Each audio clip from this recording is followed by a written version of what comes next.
আল্লাহর নবী বলেন, কিয়ামতের মাঠে যেদিন সন্তান তার বাবার পরিচয় দিবে না, বাবা সন্তানের পরিচয় দিবে না, মা সন্তানের পরিচয় দিবে না, সন্তান মায়ের পরিচয় দিবে না, আত্মীয় স্বজন সবাই সবাইকে রেখে পালাবে, স্ত্রী স্বামীকে রেখে পালাবে, স্বামী স্ত্রীকে রেখে পালাবে। ইয়াউমা ইয়াফিরুল মারউ মিন আখি ওয়া উম্মিহি ওয়া আবি ওয়া সাহিবাতিহি ওয়া বানি। আল্লাহ তাআলা পবিত্র কুরআনুল কারীমের মধ্যে বলেছেন, কিয়ামতের মাঠে প্রত্যেকটা সন্তান তার বাবাকে দেখে পালাবে, বাবা সন্তানকে দেখে পালাবে, সন্তান বাবাকে দেখে পালাবে, স্বামী স্ত্রীকে দেখে পালাবে, স্ত্রী স্বামীকে দেখে পালাবে, আত্মীয় স্বজন একজন আরেকজনকে দেখে পালাবে। সবাই বলতে থাকবে নাফসি নাফসি নাফসি। মাথার উপরে সূর্য থাকবে, গরমের প্রখরতা অত্যন্ত বেড়ে যাবে, জমিনটা তামা হয়ে থাকবে, মানুষগুলো রৌদ্রের তাপে ঘামতে ঘামতে কারোর হাঁটু পর্যন্ত হয়ে যাবে, কারোর মাজা পর্যন্ত হয়ে যাবে, কারোর বুক পর্যন্ত হয়ে যাবে, কেউ সাঁতার কাটতে থাকবে, মানুষের পিপাসার কারণে জিহ্বাটা বের হতে হতে কারোর বুক পর্যন্ত নাভি পর্যন্ত চলে যাবে পানি পান করার জন্য। আমার ভাইয়েরা, এমন তৃষ্ণার্ত হবে যে সমুদ্রের সমস্ত পানিগুলো যদি তার গলার মধ্যে দিয়ে প্রবেশ করানো হয় তবুও তার তৃষ্ণা নিবারণ হবে না। আটলান্টিক মহাসাগরের সমস্ত পানিগুলো যদি তার মুখের মধ্যে ছেড়ে দেওয়া হয় তবুও যেন তার তৃষ্ণা নিবারণ হবে না। এমন একটা পরিস্থিতিতে নবীজি বলেন, আমি হাউজে কাউসারের পাড়ে দাঁড়িয়ে থাকব, আমার উম্মতদেরকে বেছে বেছে আমি হাউজে কাউসার পান করাবো। হাদিসে বর্ণনা এসেছে, আম্মা জানা আয়েশা রাদিয়াল্লাহু তাআলা আনহা বলেন, ইয়া রাসূলুল্লাহ ইয়া হাবিবাল্লাহ, কঠিন কিয়ামতের ময়দানে শুধু আপনি একা থাকবেন তা নয়, বাবা আদম থেকে শুরু করে নিয়ে আপনি পর্যন্ত কিয়ামত পর্যন্ত যত নবী, আপনি পর্যন্ত যত নবী এসেছে সমস্ত নবী থাকবে। কিয়ামত পর্যন্ত যত মানুষ আল্লাহ তাআলা পৃথিবীতে প্রেরণ করেছেন তারা থাকবে। আজ পর্যন্ত যত জিন জাতি এসেছে, যত মানুষ এসেছে, কিয়ামত পর্যন্ত যারা আসবে সবাই সেখানে বিরাজমান থাকবে, সবাই বিদ্যমান থাকবে। এত মানুষের মধ্যে আপনার উম্মতদেরকে আপনি কেমনে চিনে নেবেন? আপনার উম্মতদেরকে কেমনে আপনি চিনে পানি পান করাবেন, হাউজে কাউসার পান করাবেন? আম্মা জানা আয়েশাকে নবীজি বললেন, আয়েশা, 100টি ঘোড়ার মধ্য থেকে যদি একটা উটের একটা ঘোড়ার কপালটা যদি কিছুটা সাদা থাকে, এই সাদা ঘোড়াটা যদি 100 কালো ঘোড়ার মধ্যে থেকে বেছে নিতে কি তোমার তেমন কোনো কষ্ট হবে? আম্মা জানা আয়েশা বললেন, ইয়া রাসূলুল্লাহ ইয়া হাবিবাল্লাহ, 100টি কালো ঘোড়ার মধ্য থেকে একটি সাদা মাথাওয়ালা ঘোড়া বেছে নিতে আমার তেমন কোনো কষ্ট হবে না। নবীজি বললেন, আয়েশা, 100টি কালো ঘোড়ার মধ্যে থেকে একটি সাদা ঘোড়া বেছে নিতে তোমার যেমন কষ্ট হবে না, অসংখ্য অগণিত lakh crore million billion octillion সমস্ত মানুষের সামনে থেকে আমার উম্মতদেরকে বেছে নিতে আমার তেমন কষ্ট হবে না। নবীজি বলেন, আমার উম্মতের মধ্যে কিছু মানুষকে আল্লাহ তাআলা এমন নিদর্শন দিয়ে দিবেন, এমন দিক নির্দেশনা দিয়ে দিবেন, যেই দিক নির্দেশনা, যেই নিদর্শনগুলো দেখে আমি চিনে নিব এরা আমার উম্মত, আমি তাদের নবী।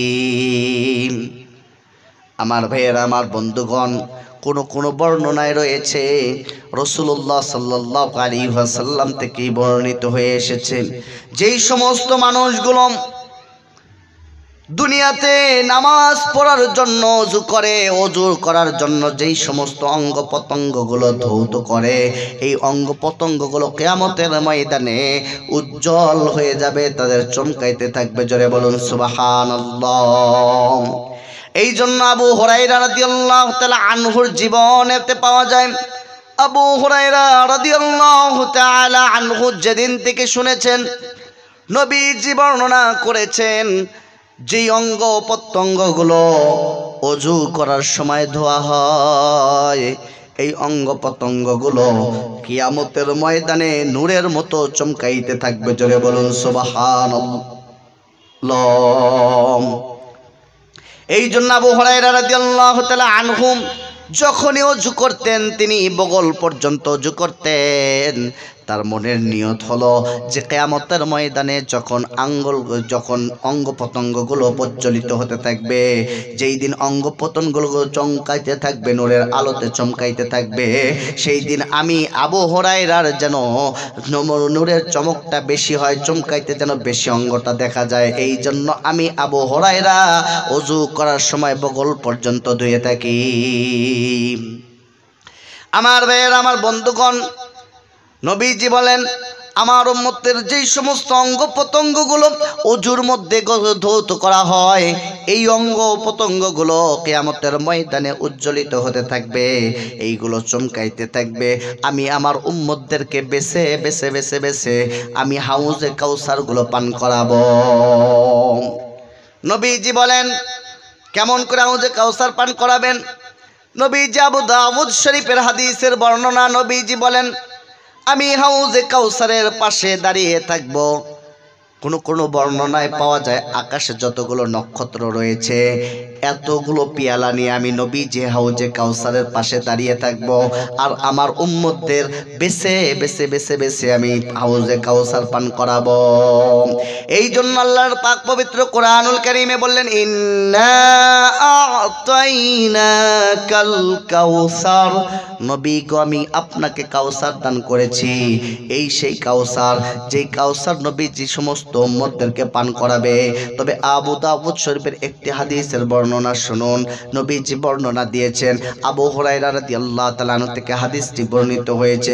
আবু হুরায়রা বলেন নবীজি বলেছেন, নবীজি কিয়ামতের ময়দানে হাউজে কাউসারের পাশে দাঁড়িয়ে থাকবেন, নবীজি বেছে বেছে তার উম্মতদেরকে হাউজে কাউসার পান করাবে। নবীজি বলেন যে এমন সময় এক দলকে আমি দেখতে পাবো, এমন একটি গোত্রকে দেখতে পারবো যারা আমার উম্মত, আমি তাদের নবী, তারা আমাকে দেখে চিনবে যে আমি তাদের নবী, আমিও তাদেরকে দেখে চিনবো যে তারা আমার উম্মত। ইউহালু বাইনাহু ওয়া বাইনাহুম, এর মধ্যে তাদের মাঝে এবং আমাদের মাঝে একটি বড় প্রাচীর সৃষ্টি হয়ে যাবে।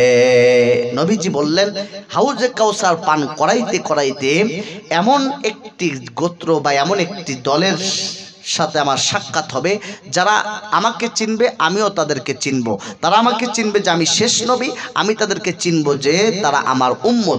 ইতিমধ্যে আমাদের মাঝে এবং তাদের মাঝে একটি প্রাচীর সৃষ্টি করা দেওয়া হবে। জোরে বলুন সুবহানাল্লাহ। আমার ভাইয়েরা, আমি নবীজি বললেন আমি আল্লাহকে বলবো, আল্লাহ আমাদের মাঝে এবং তাদের মাঝে প্রাচীর সৃষ্টি করে দেওয়া হলো কেন? আল্লাহ তাআলা বলবেন এটা আপনার উম্মত, কথা ঠিক আছে, তবে আপনি জানেন না আপনি পৃথিবীর থেকে বিদায় নেওয়ার পরে মা আহদাসা বাদাকা, আপনি চলে যাওয়ার পরে দিনের মধ্যে কত রদবদল করেছে, বিদআতি কাজ করেছে, যার কারণে আজকে আপনাদের মাঝে তাদের মাঝে একটি প্রাচীর সৃষ্টি করে দেওয়া হলো। আমার ভাইরা, মুস্তাদরাক হাকিমের বর্ণনা একটু বাড়িয়ে বলা হয়েছে। নবীজি বলেন আমি বলবো আল্লাহ তারা কি আমার উম্মত নয়? তাদের মাঝে আমাদের মাঝে প্রাচীর সৃষ্টি করে দেওয়া হলো কেন? আল্লাহ তাআলা বলবেন হ্যাঁ আপনার উম্মত তারা, তবে আপনি জানেন না আপনি পৃথিবী থেকে বিদায় নেওয়ার পরে তারা বিদআত কাজে লিপ্ত হয়েছে, বিদআত কাজে লিপ্ত হয়েছে। এবং মা আহদাসা বাদাকা লিদ্দীনিহি, আপনি চলে যাওয়ার পর দিনের মধ্যে এমন রদবদল করেছে, পরিবর্তন করেছে, এই পরিবর্তন করে তারা আসলটা ছেড়ে বিদআত কাজের মধ্যে লিপ্ত হয়েছে। নবীজি বলেন এই কথা যখন আল্লাহ তাআলা আমাকে বলবেন, আমি সঙ্গে সঙ্গে বলবো সুহকান সুহকান লিমা বাদা লিমা সুহকান সুহকান লিমান গায়্যারা বাদি। নবীজি বলেন আমি তখন তাদেরকে বলবো দূর হও দূর হও, আমি চলে যাওয়ার পর তোমরা আমার দিনের দিনের মধ্যে পরিবর্তন করেছো, সুতরাং আজকে তোমাদের জন্য হাউজে কাউসার নাই। নবীজি হাউজে কাউসার পান করানোর জন্য হাউজে কাউসারের পাড়ে দাঁড়িয়ে থাকবেন, প্রত্যেকটা উম্মতদেরকে বেছে বেছে হাউজে কাউসার পান করাবেন। তবে যারা বিদআত কাজ করবে তাদেরকে রাসূলুল্লাহ সাল্লাল্লাহু আলাইহি সাল্লাম নিজেই বলবেন, সুহকান সুহকান, এখান থেকে দূর হও, দূর হও, তোমরা আমি চলে যাওয়ার পর দিনের মধ্যে রদ বদল করেছো, সুতরাং আজকের দিনে হাউজে কাউসার পান করার অনুমতি তোমাদের নাই। এতটুকু আলোচনার দ্বারা আমরা বুঝতে পারলাম হাউজে কাউসার অত্যন্ত দামি সম্পদ, হাউজে কাউসার অত্যন্ত দামি জিনিস। জান্নাতে যাওয়ার জন্য হাউজে কাউসারটা পান করা অত্যন্ত জরুরি। হাউজে কাউসার পান করা ব্যতীত জান্নাতে যাওয়া যাবে না। আবার জান্নাতে যাওয়ার জন্য হাউজে কাউসার পান করা শর্ত। এই হাউজে কাউসার পান করা ব্যতীত কেউ জান্নাতে যেতেও পারবে না। যারা জান্নাতি হবে তারা সবাই হাউজে কাউসার পান করবে। আল্লামা পানিপতি রাহিমাহুমুল্লাহ তিনি বলেছেন, কোন ব্যক্তি যদি হাউজে কাউসার একবার পান করে, ওই ব্যক্তি ভুলক্রমে যদি কখনো জাহান্নামের মধ্যে যায়, হাউজে কাউসার পান করার বদৌলতে তার জাহান্নামের আগুনটা সঙ্গে সঙ্গে নিভে যাবে। চলে বলুন সুবহানাল্লাহ। হাউজে কাউসারের পাওয়ার দেখছেন, যে হাউজে কাউসার পান করে যদি কোনো ব্যক্তি ভুলক্রমে জাহান্নামেও যায়, হাউজে কাউসারে পান করার বদৌলতে জাহান্নামের আগুনটা নিভে যাবে। চলে বলুন সুবহানাল্লাহ। আল্লাহ তাআলা আমাদের সবাইকে যেন সে হাউজে কাউসার দান করে, সকলেই বলুন আমিন।